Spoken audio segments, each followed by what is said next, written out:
ईद का तोहफा और ईद मुबारक।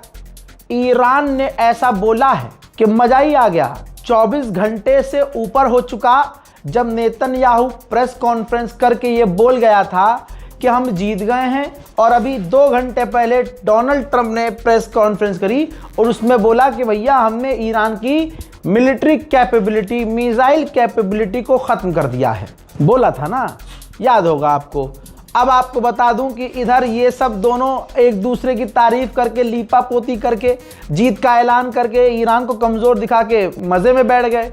उधर भाई ईद है, ईरान कैसे चुप रहेगा यार, ईद ही तो देगा।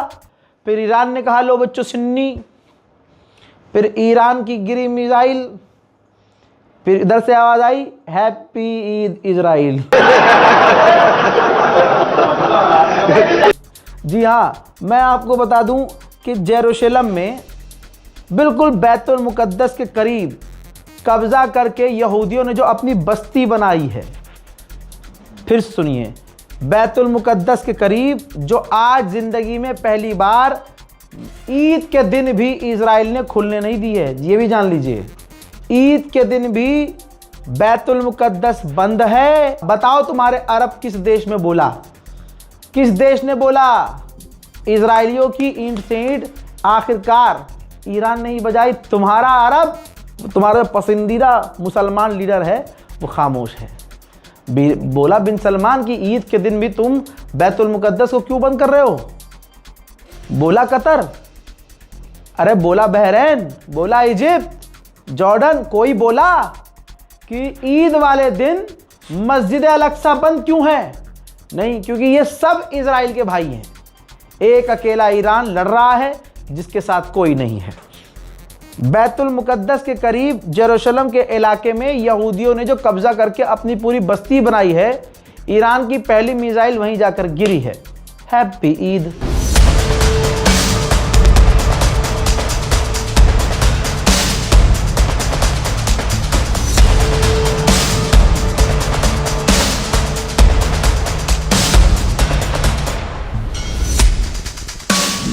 अल्लाह अकबर। ये तो जेरूशलम है। जेरूशलम के अलावा तेल अवीव के अलावा आसपास के जो दूसरे छोटे छोटे शहर हैं और गांव हैं, वहां पर भी ईरान की मिसाइलें गिरी हैं। और इन तस्वीरों को देखकर आप समझ सकते हैं कि कौन सच्चा है। जो ये कह रहा है कि हमने ईरान के लॉन्चर तबाह कर दिए, जो ट्रंप कह रहा है कि हम जीत गए, या फिर जो आंखों से आप देख रहे हैं। देखिए,